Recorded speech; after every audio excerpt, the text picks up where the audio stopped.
السلام عليكم. لا تنسوا الإعجاب بالفيديو والاشتراك في القناة تشجيعا لنا لنستمر بنشر المزيد إن شاء الله. طمأنت الفنانة نادية العراقية متابعيها على حالتها بعد تعرضها لأزمة صحية استدعت دخولها المستشفى بسبب ارتفاع نسبة السكر في الدم، حيث كتبت على حسابها الشخصي بموقع فيسبوك: أنا بخير والحمد لله.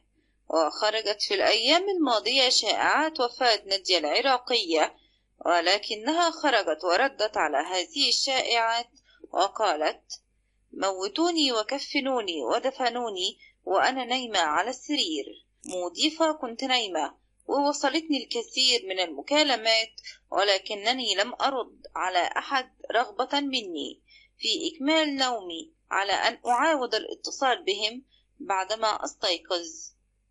وتابعت: عرفت الشائعة من خلال مي ابنتي عندما حاول دكتور أشرف زكي الوصول إليها من خلال زملائها، حيث إنها تدرس بالمعهد العالي للفنون المسرحية، فوجدت الكثير من أصدقائها حاولوا التواصل معها وقامت هي بمطمئنتهم ونفت الخبر.